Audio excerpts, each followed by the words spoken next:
Good morning, everybody. Welcome. This is Two Ways Morning Meeting. Sean, Dan, and I taking you through the day. The president's been talking since about 8:02 Eastern Time, so now for about 58 minutes or 56 minutes on Fox and Friends on the fabled Kirby couch. And he said a lot of things on any other day would be extremely newsworthy, but the thing that, of course, got everybody's attention was he announced the arrest of what he says is the suspect in the shooting of Charlie Kirk. President shaking hands now, so he's gonna end a little bit after 9. So lots to tell you about regarding the president's interview, but in a moment, scheduled and probably delayed a little bit, but we expect within the hour of the program we're here with you. Kash Patel and other law enforcement officials will be having a press conference. We doubt they'll reveal as much as the president did because they're probably more concerned about a successful prosecution. But the president told quite a tale and explained what he says happened. Let's play President Trump about an hour ago on Fox and Friends, number 108, please. Our families. Medal of Freedom, which is very nice of you. Any updates on the suspect? Yeah. Can I always say, I think, just to protect us all, and so Fox doesn't get sued, and we all don't get sued, and everything else. But I think with a high degree of certainty, we have him in custody, right? In custody. Everyone did a great job. We worked with the local police, the governor. Everybody did a great job. You know, getting somebody that you start off with absolutely nothing. And we started off with a clip that made him look like an ant that was almost useless. We just saw there was somebody up there. And so much work has been done over the last 2.5 days. You know, it's amazing, actually, when you start off with that and then all of a sudden you get lucky or talent or whatever it is. But, yeah, I think we're in great shape. Mr. President. And he's in custody. So he went on to explain a relatively elliptical, somewhat convoluted. It involves a minister and a U.S. Marshal and the alleged suspect's father. Sean, President does a lot of unorthodox things. This is a little bit unorthodox, but what's your read on the president's attitude towards this? I thought he seemed remarkably sort of calm and matter of fact about it, but what's your sense? I think when you've been shot twice, you have a very different perspective on what's happening and probably can see this whole situation through a lens that very few people can see it through. But obviously they feel confident enough to make that pronouncement, and I hope to God that he's right. Yeah. Dan, if you were the defense lawyer for this person, assuming, again, the president's right, did the president do anything that would imperil the prosecution? I don't think so. I actually agree with Sean and you. He was pretty somber in that part of the press conference, talking about how they got him. And if it's true, it's remarkable that a family saw and turned him in. And as you say, worked. It wasn't clear if the dad was in law enforcement or the but what a remarkable story if true. Yeah, and of course the timing is very unclear because late last night, like when I went to sleep, they were still out there pushing the pictures. Now, maybe this was set in motion after they set the pictures, before they set the pictures out. I don't know, but the TikTok is unclear. All right, so we're waiting for that press conference. We'll go to it live when it occurs. In the meantime, we want to talk. There's a lot of stuff to come up with. I will just say that if that guy is in fact the person of interest that they showed, the number of mistakes that he made in terms of fingerprints, DNA analysis, and stuff like that. I mean, it's a matter of time. I mean, although it doesn't seem like they got him off of any of that based on the president's account. They got him because of the photos and being recognized by either his father or a friend. Again, it's unclear. So we'll take the press conference live. We want to show you some of the things the president said on other topics, particularly on the question that is something I think we'll be telling you about here before you hear it anywhere else, which is remember the White House going after law firms and universities, et cetera. This is going to be taken as an opportunity to go after the groups that fund the far left in this country. And you're going to see subpoenas and investigations and aggressive tactics to put the far left money machine out of business. We'll talk about that. You'll hear what the president said about it. I'll share some of my reporting with you on that as well. And then we're going to take your questions earlier than the norm because already a lot of hands up, and we know people have rich and strong feelings about what's happened in the assassination of Charlie Kirk and everything swirling around it. So if you'd like to be in on the conversation, particularly if you haven't already had a chance to speak here, please raise your hand. If you're watching on X or YouTube, feel free to put smack in the chat. You'll burn in hell if you do, but that's your option. So feel free to do it. I'll say one more thing, then a quick word from our sponsor, and then we'll dig right in. Dan and Sean do an extraordinary job every day. This is a live program. We don't have scripts. We don't have a teleprompter. We don't select the topics in advance. Obviously, we don't know your questions in advance. And I will tell you, speaking live every day or every program, every weekday, it's a challenge. They both have great hearts and they both really care about America and they care about their party, but they understand the importance of having mutual understanding. And I find the number of hours I have to spend every day answering emails from all of you about Dan and Sean to be tedious. Just accept the fact that they're here in good faith. They're doing the best they can. They're both partisans, but they're in the spirit of the platform, and you should be too. You should be too. And I'll just say, because Sean was White House press secretary and has been a public-facing official for many, many years. Dan is new to this and has done an extraordinary job in representing himself and his vision of America and his vision of the party. And I hear from some of you that Dan is singularly great. People say it on the platform all the time. Dan's my favorite Democrat. A lot of Republicans say, but a lot of you have decided in the last few days that Dan is, evil incarnate, and I just have no patience for it. Judge all of us on the totality of our record. We all make mistakes. I got an email this morning about our coverage of the shooting in Minnesota of the state legislators there. I'm horrified of how we performed on that story. Horrified. Didn't really realize it at the time. We did not cover that story correctly. We'll make mistakes, but judge all of us the way you'd like to be judged on the totality of what you do, not on a single moment. Thank you very much for your attention to this matter.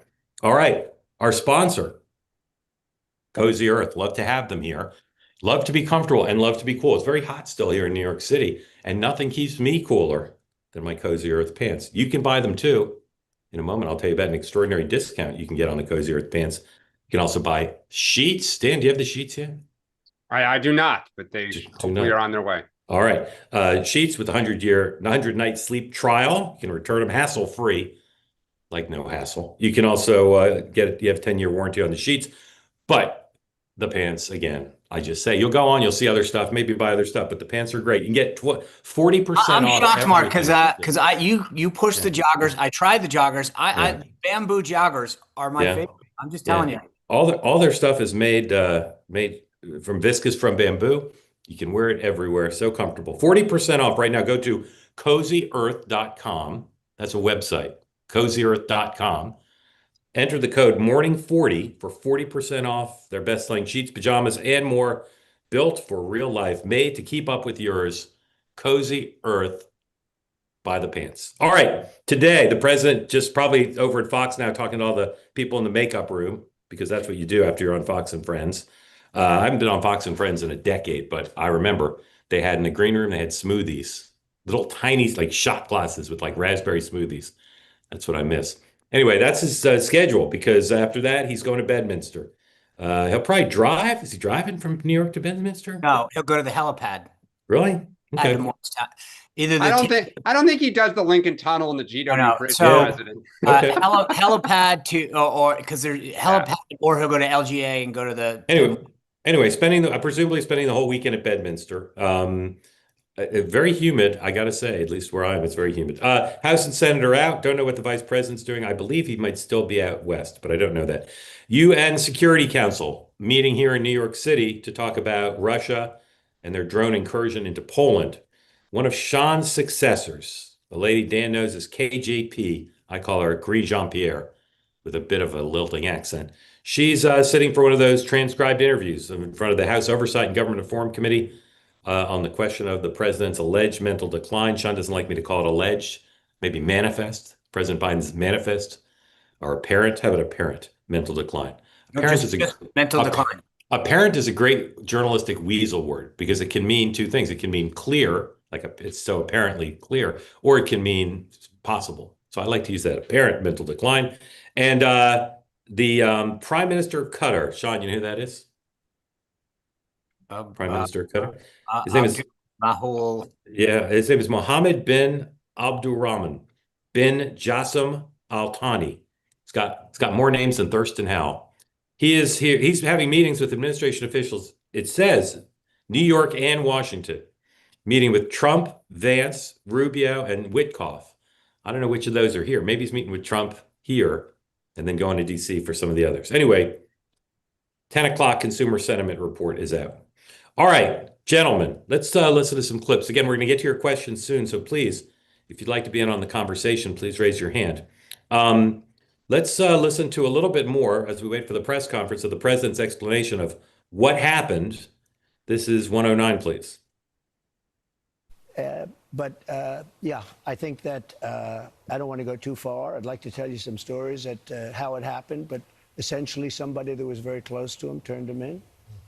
And that happens when you had some of those good shots. Somebody is going to say, whether it's a parent or whatever, I'd rather not say right now. They're going to announce it today, sometime later, probably talk about that. But somebody close to him turned him, they said, whoa. It's interesting where we had very good pictures, but not great, not perfect. And when you look at it, what happened is somebody, and this happens a lot. It happened with the crazy Boston bomber. It happened with others. Somebody that's close recognizes even a little tilt of the head, which nobody else would do. And somebody that was very close to him said, that's him. And essentially went to the father, went to a U.S. Marshal, who was fantastic, by the way. And the person was involved with law enforcement, but was a person of faith, a minister. And brought him to a U.S. Marshal, who was fantastic. And the father convinced the son, this is it. And again, I'm always subject to be corrected, but I'm just giving you, based on what I'm hearing, they'll give you a much more active. I just heard about it 5 minutes before I walked in. As I'm walking in, they said, looking real good. They have the person that they wanted. So you have breaking news, don't you? Huh? Thank you. You always have breaking news, Ainsley. Right. Sean's going to be very disappointed that we're not doing it on his show. He'll be very thankful and appreciative of the I think police so. officers that got this I guy. think they did a great job. Everybody worked together. Pam Bondi is incredible, by the way. People don't know what a star she is. She's incredible. And it all worked out. Could I ask you just some clarification? So a pastor was able to turn him in, or they got the family of the shooter to turn them in? Well, it was a minister, and the minister went to a minister who was involved with law enforcement, by the way. And his good friend is a top U.S. Marshal. And they took it from there. And then it was a father got involved, namely his father, and said, we got to go in. And they, so I understand it. And again, subject to change. But, the facts are the facts. We have the person that we think is the person we're looking for. But they drove into the police headquarters, and he's there now. Okay, again, a cast of characters involving a minister, a U.S. Marshal, family members, the father. It's a little unclear. I'm going to make the executive decision. We're not going to discuss that because we expect the press conference, which may or may not provide additional details. We discussed in our pregame, the president may go further than the law enforcement folks will do. So let's talk about some other things real quick here, and then we'll get to your questions. On law enforcement, the president said the next city that will be the beneficiary of National Guard and other federal presence will be Memphis, a blue city in a red state. Eager to hear what Harold Ford Jr. thinks about that. On Russia, the president kind of said what he normally says about Putin. A little bit impatience. Talked when asked what to do. He emphasized economics. He did not talk about any military things. That doesn't mean there won't be any. But he talked about tougher sanctions. Well, and he also said, Mark, I believe that the drones were shot down not in Poland, but they fell in, fell out of the sky into Poland, which is not what Poland says. And that may have been accidental. He said that too, which he said. So he downplayed that, but I wouldn't say he really moved the ball on there, although, leaned into sanctions pretty heavily. Now, on this topic of what's going to be done by the Trump administration besides seeking the death penalty for whoever killed Charlie Kirk, the president talked about going after not right-wing extremism, but left-wing extremism, and particularly the groups that fund a lot of activity on the left. Here is the president. Please play 112 and 113 back to back. I had one the other night. I went into a restaurant, and this woman stood up. I looked at her immediately. She had money. She wasn't serious. They get paid for it. They're professional from Soros and other people. And we're going to look into Soros because I think it's a RICO case against him and other people. Because this is more than like protests. This is real agitation. This is riots on the street. And we're going to look into that. What do we do about our country with that? Because we have radicals on the right as well. We have radicals on the left. People are watching all of these videos and cheering. Some people are cheering that Charlie was killed. How do we fix this country? How do we come back together? I'll tell you something that's going to get me in trouble, but I couldn't care less. The radicals on the right oftentimes are radical because they don't want to see crime. They don't want to see crime. Worried about the border. They're saying, we don't want these people coming in. We don't want you burning our shopping centers. We don't want you shooting our people in the middle of the street. The radicals on the left are the problem. And they're vicious, and they're horrible, and they're politically savvy. Although they want men and women sports, they want transgender for everyone, they want open borders. The worst thing that happened. Was that both of them together? I think it was. Okay, so a couple issues here. First of all, in a moment, we'll talk about the reporting that I have about what's going to happen here in terms of these investigations. But before we do that, Dan, Bernie Sanders did the best 4 minutes I've ever seen him do in a video. If you haven't watched it, I recommend it to everybody. Bernie Sanders gave a statement that could be given by any politician of either party who looks at Charlie's murder and says, we must restore the right to free speech in this country. It's so fundamental, and political violence cannot be tolerated. And he talked about both victims of political violence on the left and the right. Dan, I know you've strong feelings about this. How do you feel about what the president did just there? It's sad and depressing. I think what's pretty clear or giving indications is the country is going to have to try to heal and move forward without his leadership. I mean, time and again in that interview on almost every issue, other than when he was describing how they got the suspect, he would pivot to an attack to them. And the fact that he basically said radicals on the right are fighting for good stuff, as he sees it, and radicals on the left are, the problem, is sad and depressing. It obviously is not the case. And as I say, my hope is that both sides will look in the mirror, not that they're apples to apples all the time, and ask, how do we get better? But I don't think the president's going to lead that effort. Okay. Breaking news, several news organizations reporting that the suspect in the murder of Charlie Kirk is a 22-year-old Utah resident named Tyler Robinson. We'll see what more we learn there. Sean, I feel pretty strongly that the president let everybody down for the reasons Dan said, and I don't understand why he would do it. Is this a political strategy? Is this a motion? Why won't the president? He didn't do it in the Oval Office the other night. He doesn't want violence, but isn't this a time? He kind of did do it in the Oval. We need to be fair. He kind of did do it in the Oval Office. He went after one side. I'm saying he didn't do it in the Oval Office. He did not do. Oh, sorry. I thought you meant he didn't. He's suggesting that there's no political violence from the right that's worthy of censure or investigation or deterrence. So I'm wondering why you think he's just taking that path.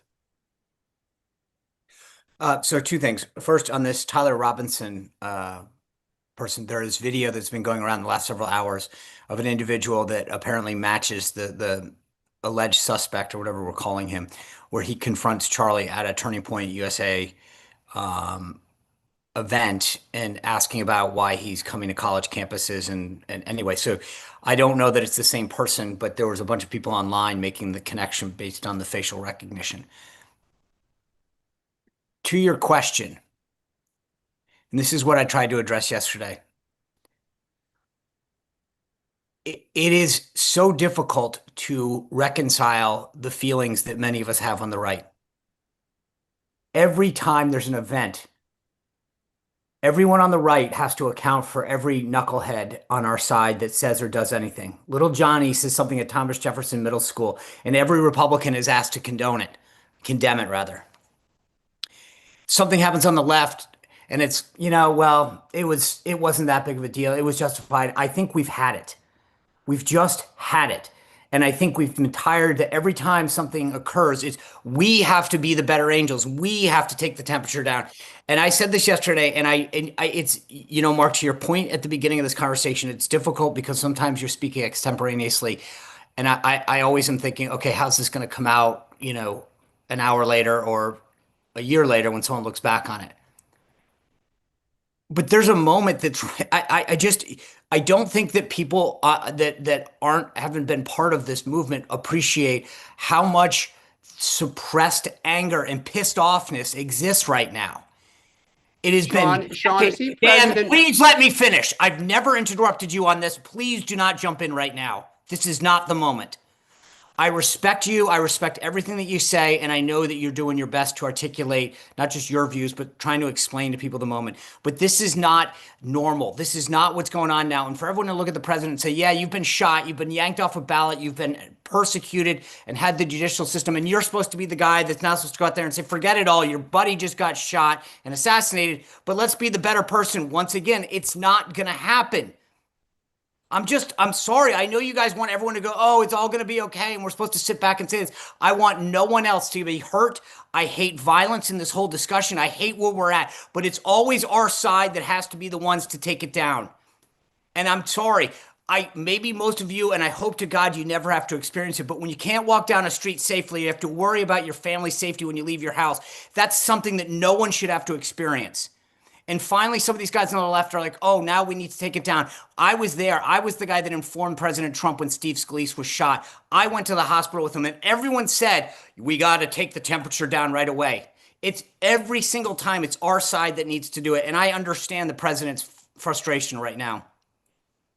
Dan. Sean, is he president of the United States or MAGA? He's president of the United States, Dan, and I know that. Sean, to sit there and say, look, I feel your emotion. I texted you after the show yesterday. I thought you made a lot of great points about why Charlie Kirk was so impactful to you, to so many people, why this feels different. Like, I heard you, and I thought you made a lot of great points. To say that only one side has to turn it down. I've heard a lot of politicians. Bernie Sanders said, our side too. Like, I know the right feels this way, but as the president of the United States, you are speaking to all of America. You are to lead all of America. Hey, and why is it? Sean, hold on. That is the job of the president of the United States. He is also the leader of a political movement. And I understand that. And I understand why he feels like he's been persecuted, right? I know how the left feels. I know how previous presidents have felt about persecution. But somehow the president of the United States, I would hope, says every day, how can I make the country better and get to a better place for all of its citizenry? Yeah. And right now, I feel, and maybe I'm wrong to feel this way, he doesn't wake up and look at it that way.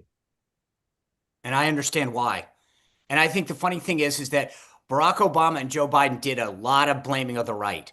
They weren't all better angels caring about us doing everything. I mean, they never called out their own side. And so again, it comes I disagree about that. Yeah. I totally disagree about that.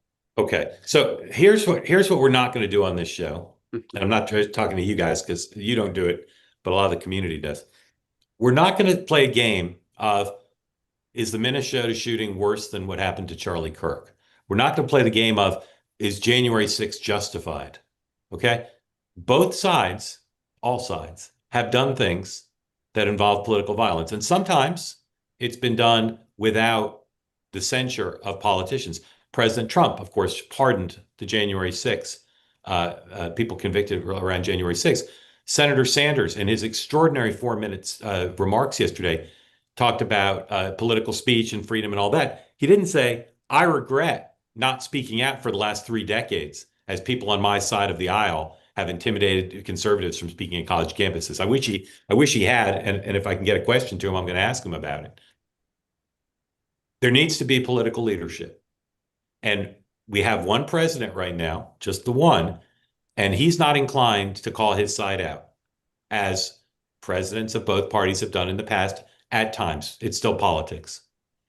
But what's important is there's a lot of anger. You hear it here, but there's a lot of anger all over the country. And if you're not listening to Sean's explanations over the last couple of days of why his side is so angry, you're making a big mistake, because it's history, and it's the reality from the president on down within the MAGA movement. Okay. Many of you who are part of this community feel it too. Many of you would pick that same list of grievances and say, this is why I voted for Donald Trump, a man I would never have thought I would have voted for and who I disagree with on a lot of stuff, but I voted for him for this exact reason. And you take all of that stuff built up over decades, and then you add the murder of a friend of so many and a symbol, not just of ideas, but of political power. Charlie Kirk had 50 years ahead of him of leading to conservative victories, victories of ideas, of public relations, and electoral victories. So this young man, allegedly, whoever killed him, took off the playing field one of the most valuable players in the modern MAGA movement. And so anyone on the left who doesn't understand why that's causing a lot of emotion, you're not listening closely enough to Sean. But I'll also say again, someone has to cool it down. And Bernie Sanders and Speaker Johnson can do so much, but people on the right, you have to understand, people on the left are upset too. Different things for the most part, but they're upset too. And I just don't, one more thing. I do not understand why people say to me, Mark, give up. You'll never contribute to bringing the country together. Someone has to try. We all have to try, because we're on a horrible trajectory. We've been on this since the Bork hearings, on this path. But someone has to try to change it. And I guarantee you that that would be Charlie's preference. Sean. I think what you said is the key.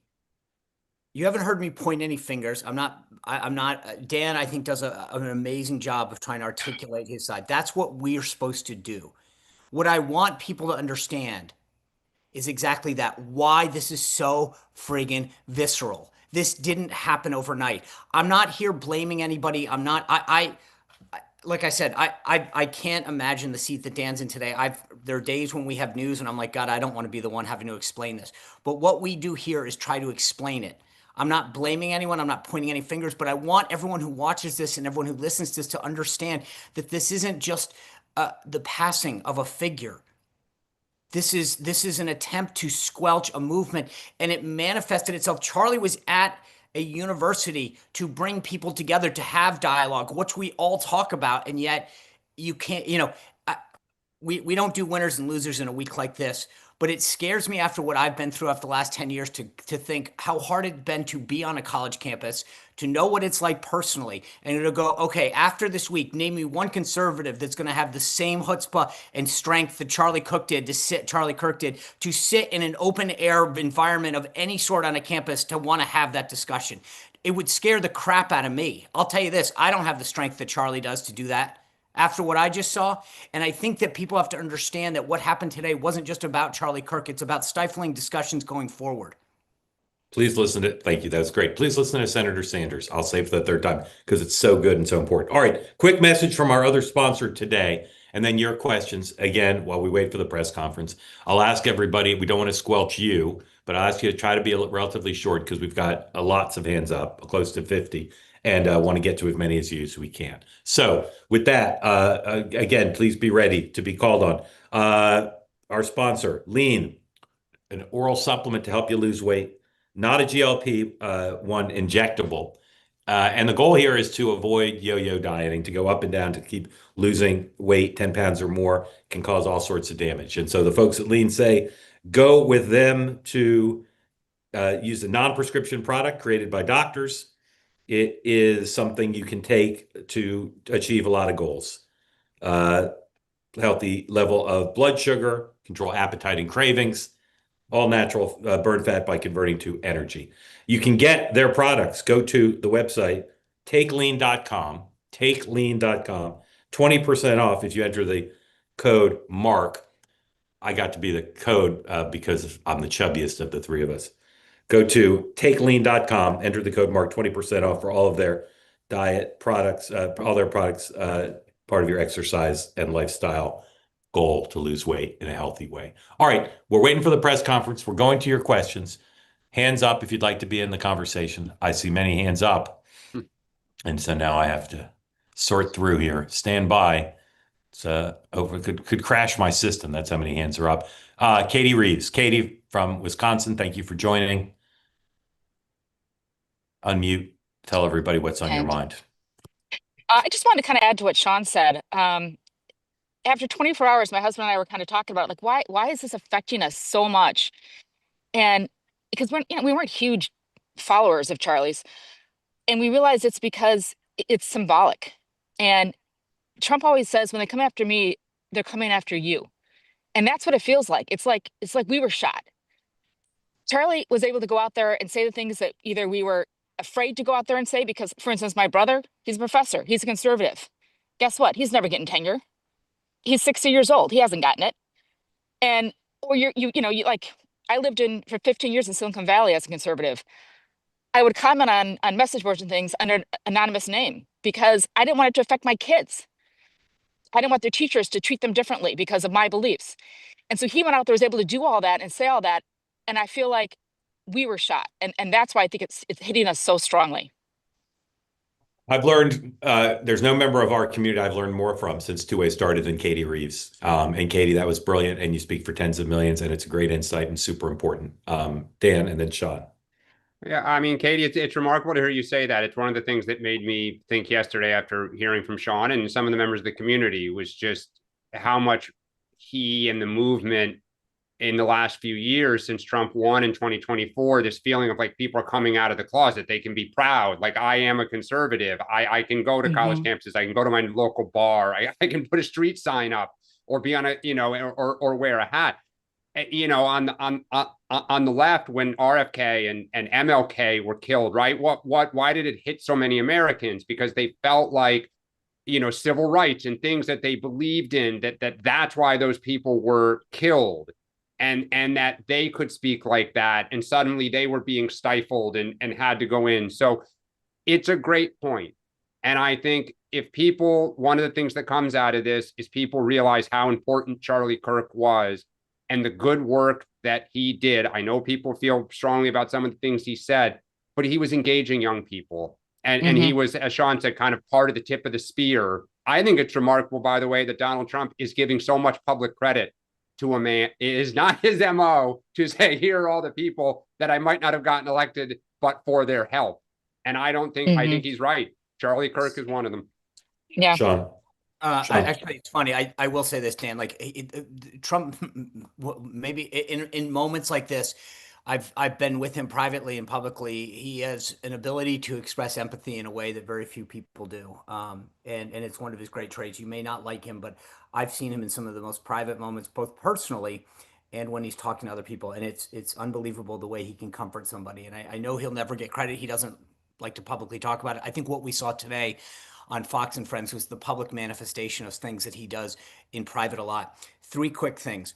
One, maybe I don't see this when it happens on the left, but the number of people online that I saw comments from regular employees, people who work for different things, getting exposed for saying, I'm glad Charlie would have gotten.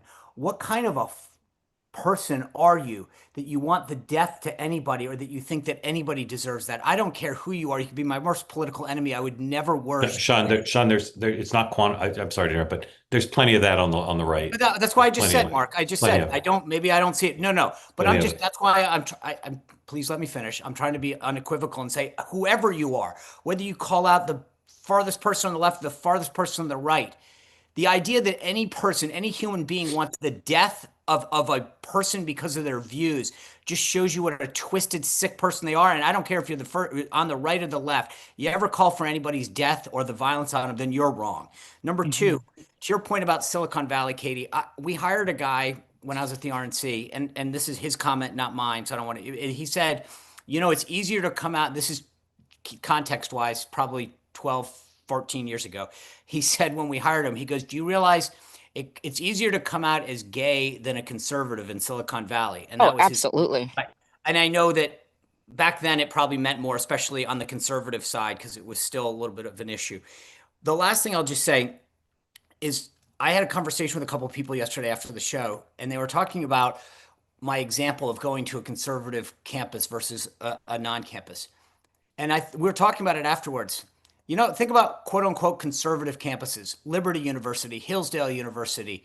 They're probably the safest, kindest campuses that you could ever go to. And I thought about it, and it was a really interesting point. You go to any campus as a conservative, public university, private university, you have to fear for your safety. You could go to the most conservative campus on America, BYU, and I guarantee you, they may not like you, they may not appreciate your views, but I think you're going to feel pretty safe, and that is a big difference. Yeah. Katie, thank you. Very grateful to you. Thank you. Tracy, welcome, and tell folks where you are, what's on your mind for Sean and Dan. Hi, everybody. I'm from Arizona, Charlie's hometown. Sorry, I'm a little nervous. Long time, first time. Grateful to you for being on. Don't be doing nervous. Great, and it's early. with the possible exception of Dan, you're amongst friends. I just want to say that I have kids that are Charlie's age, that have little kids, and I'm just, it's really discouraging. It's so horrible. But I think I really agree with Sean. It is not the same. I think the left, the far left or whatever, thinks that the difference between the right and the left is the right thinks any speech is okay, but the left thinks that speech is violence, and they think violence is activism. And I heard some lady the other day after the train thing say that or I think it was the Black Lives Matter lady that said that like Black people have a right to violence. And we got to do something. But I just want to encourage people on the right, we have to have courage in this moment. Charlie was a courageous soul. He had so much courage and dignity, and he treated everybody with grace. And I don't know where we go from here, but it's just, it's not the same. I don't think it's the same. And to equate things, I even think of January 6th, which was not a good day.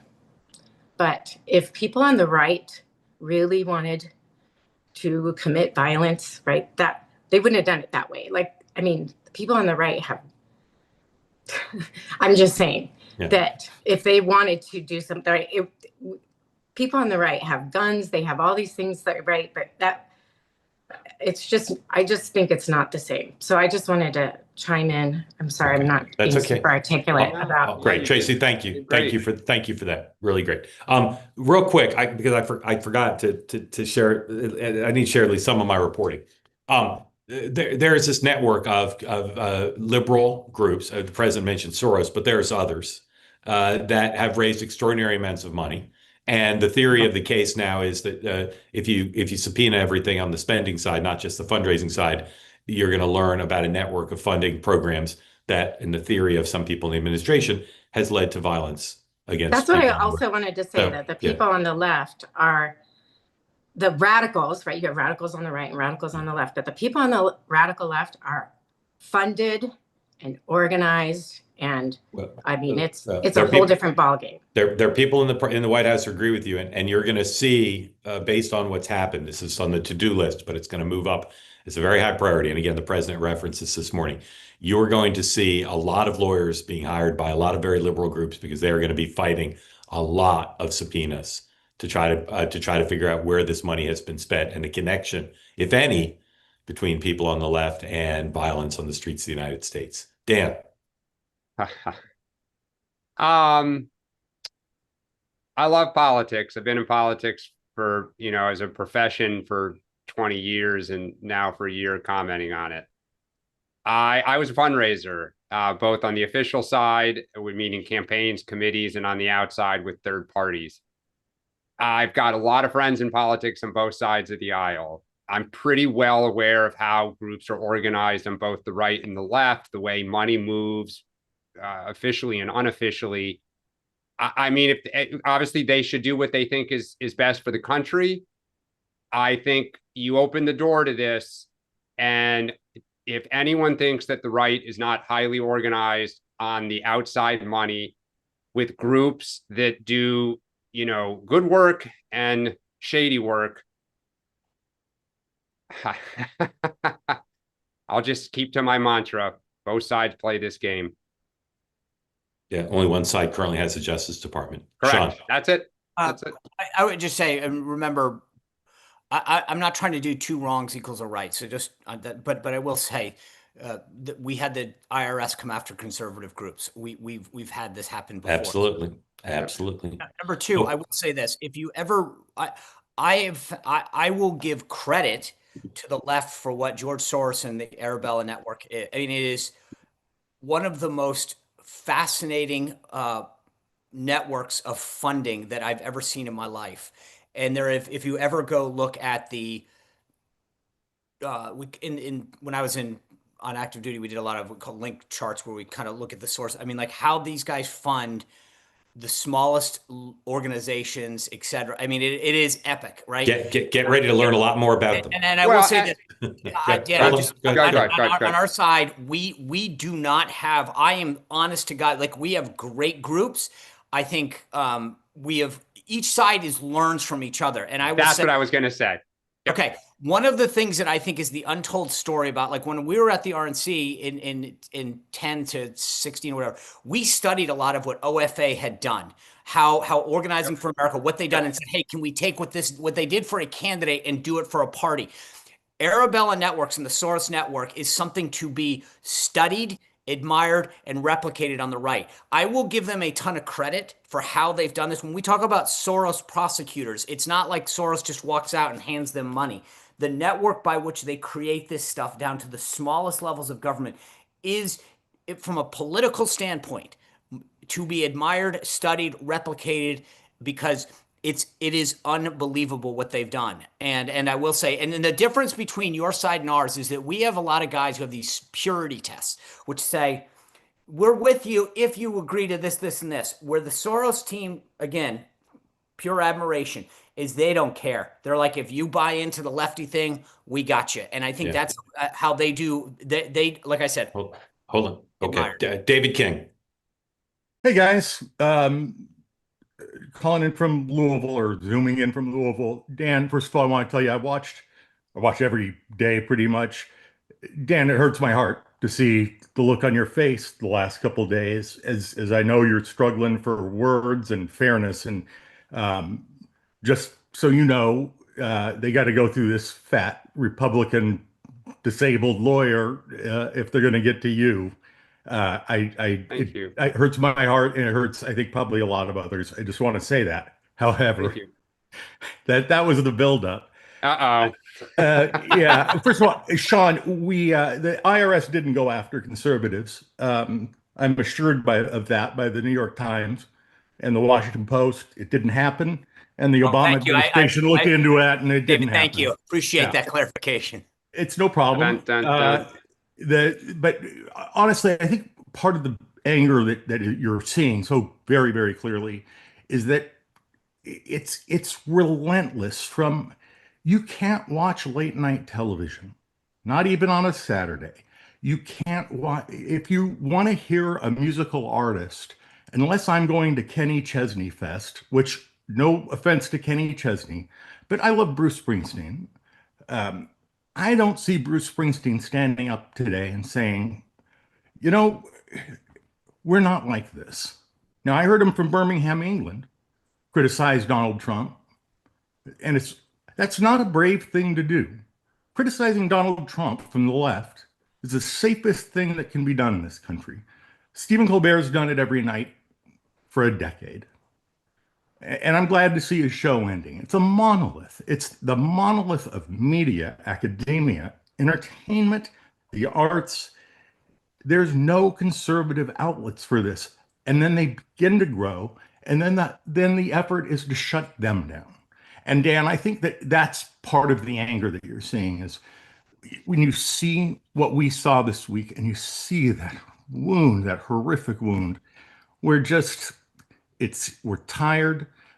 The acts of violence, January 6th is reprehensible. Reprehensible. Republicans are shameful for not stepping up better on that. And the whole steal of the election thing, I don't believe it. I can't believe others do. But it's not the same. The only person that died that day was a Republican person. I mean, it's not the same. David, what about the Minnesota legislators who were killed? Is that the same? It's terrible. I don't But know. can you see how people on the left would say they killed some legislators in Minnesota? And why he killed them? The guy said that Tim Walz told him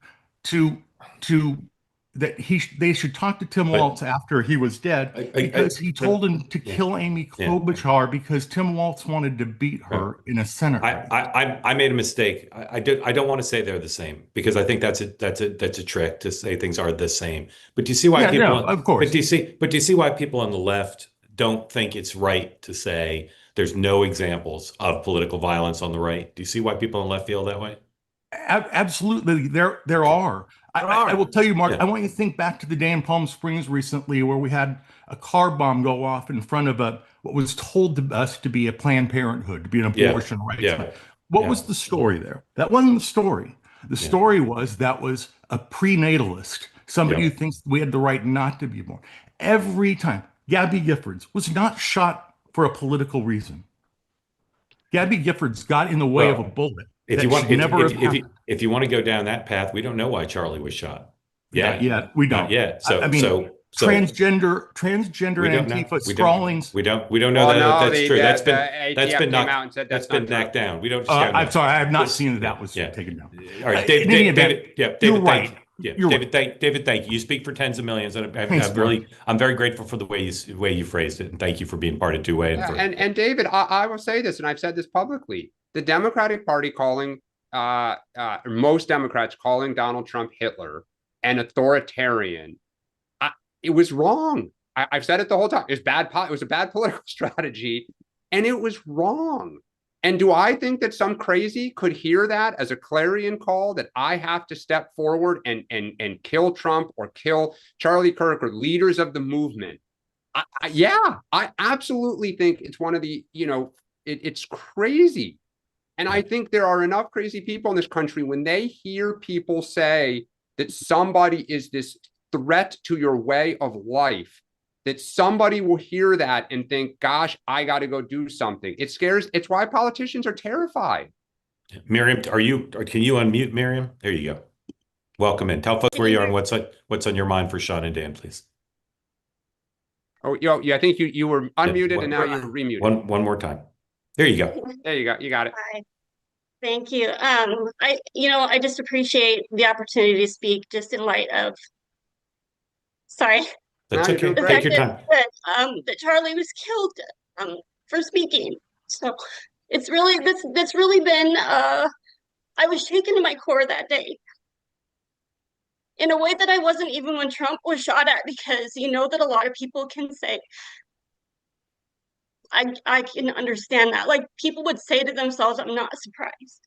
You know what I'm saying? Like, that was very, very almost expected because of the colossal cloud surrounding him. But with Charlie, this one hits a lot different because he was he would take everyone, come and tell me what you think, try to change my mind, and he had an openness and a willingness to change his mind if you could. That's a very Christian thing to be. And anyway, so saying all that, Mark, I appreciate your approach, because your approach is peace, love, and understanding. That's a very Christian philosophy, and I appreciate it. I have a criticism, though. My criticism is that we were not given a day by this platform to even grieve the death of Charlie without being asked to consider your list of why the left would be upset. We were asked, once again, pull yourselves back and you need to remember the other side.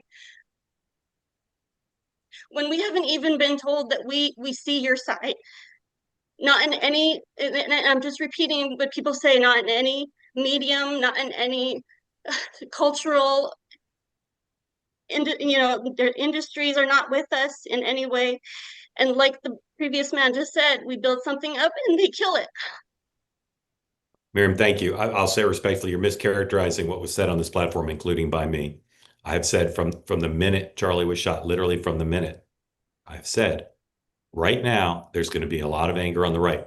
The highest responsibility is for people on the left to understand why people are so upset. I've said that from the beginning. But No. if that's all that happens, if all that happens is the left listens to Sean and Katie and you and others and says, oh, now we understand why Charlie was so important and what he represented. That's all that happens. The country will not heal. The country will not heal because right now there's a lot of upset on the left as well. I'm acknowledging that he was your friend, and you feel this very personally to yourself, and you admired him.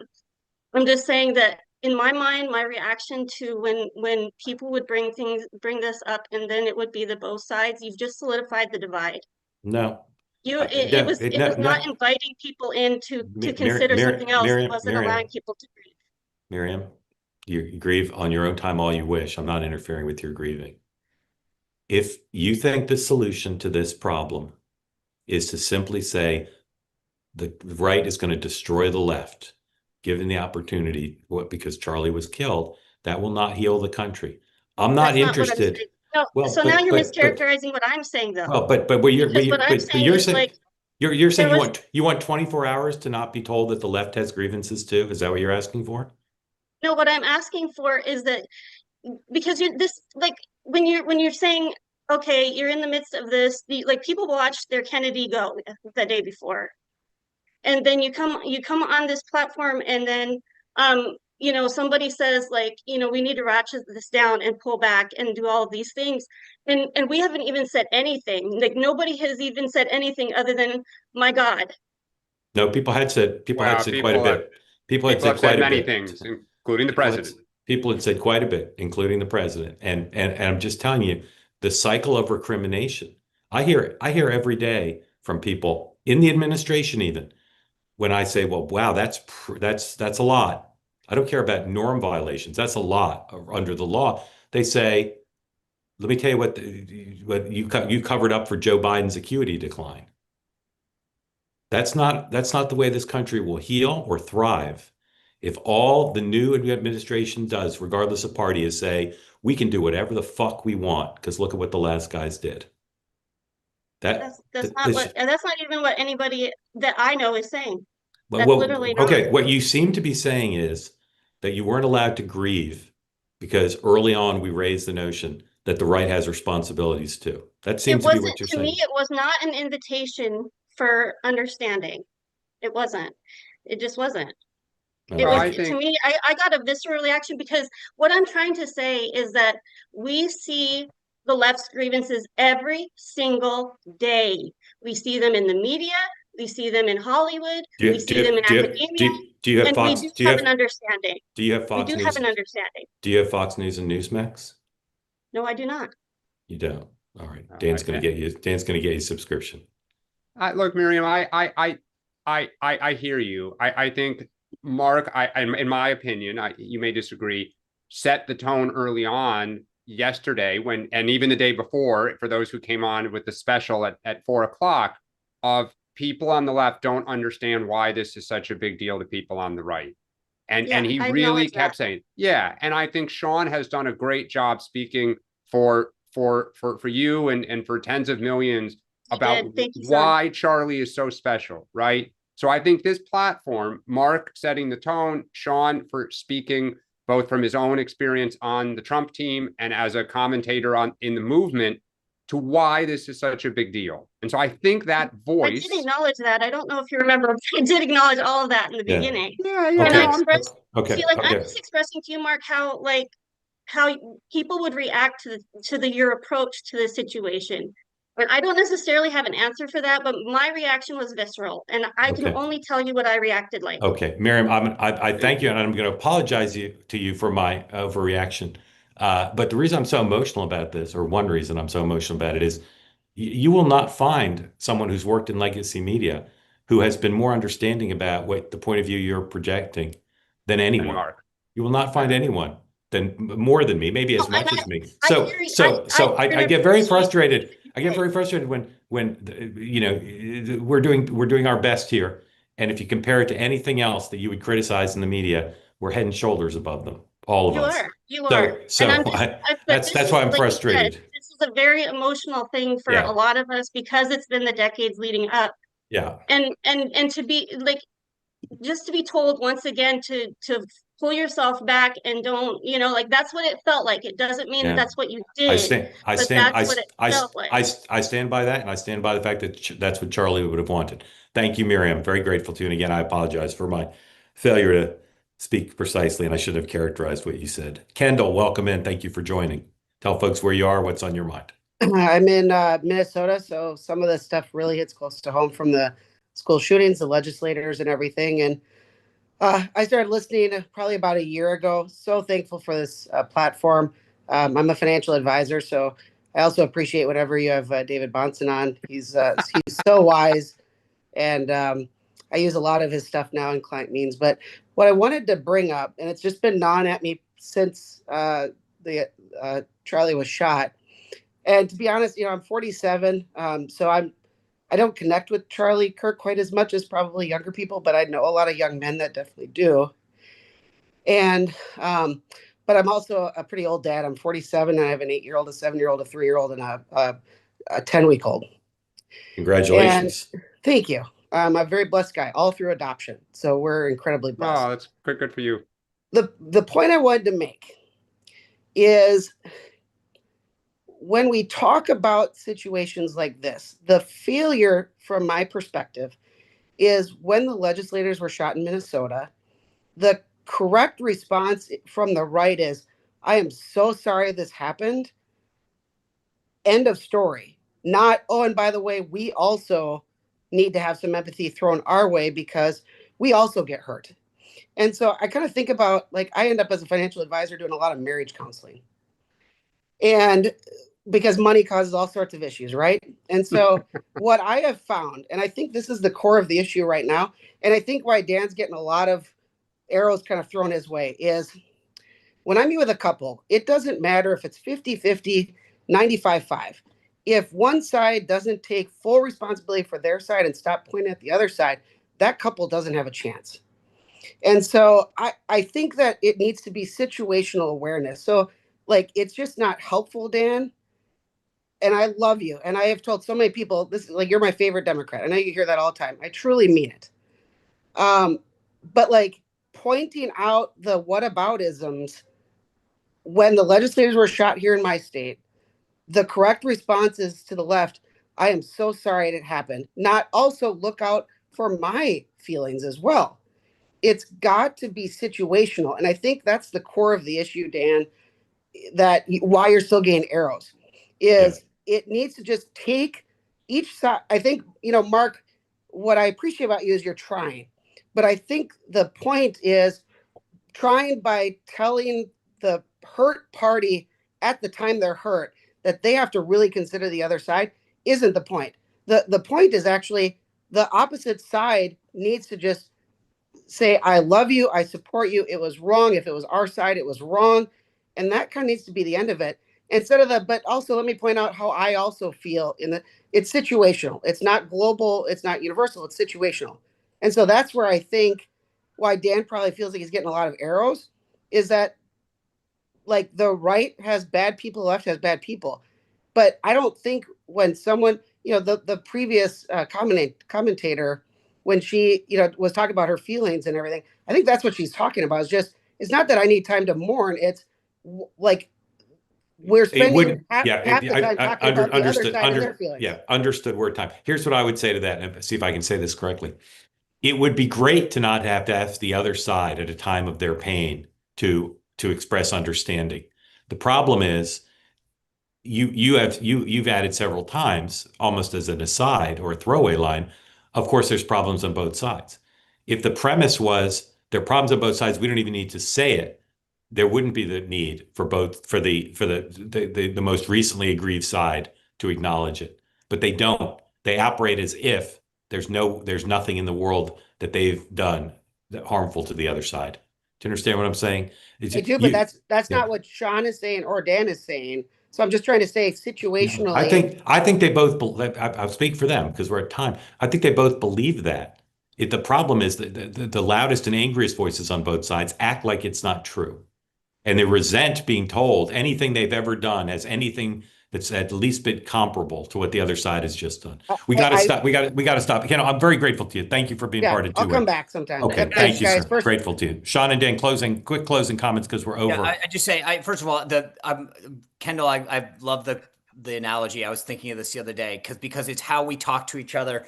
I was listening to some of the Dems yesterday say if they believe that they should support gun control, and I'm like, oh God, like you guys can't. I mean, to me, that you hit the nail on the head. And I wish we had more time. And I was thinking, as we're going through these examples, the Family Research Council shooting, the NRA being attacked, pro-life groups being attacked, like this is the manifestation of a lot of stuff for us on the right. And that's what people have to understand is that we have seen our side get attacked over and over and over again.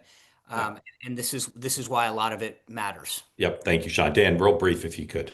Yeah, just thank you, Mark. Thank you, Sean. Thank you to all the community. This has been, a tragic and shocking event, and listening to everybody. I do hear all of you, even when I don't agree with you, but it's been cathartic and helpful to hear your pain and hear your feelings.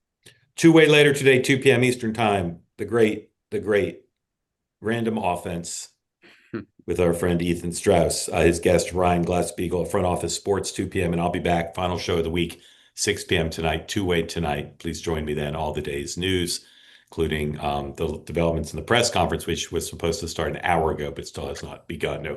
No surprise. Sean, what do you have this evening?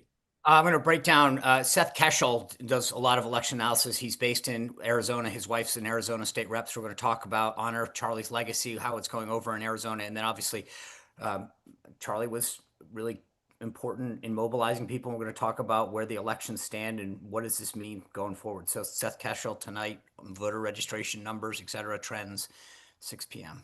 Extraordinary week on this program and on this platform. Grateful to Sean and Dan and grateful to all of you for being part of this community. It hasn't been perfect and it never will be, but we feel proud to be part of the community with you, to have conversations like no other at a very hard time for the country. And we'll be back at it Monday at 9 a.m. and we will see you then. And we're grateful to you for being consistently with us, even when you think we're knuckleheads. Have a good day, a good weekend, and we'll see you Monday.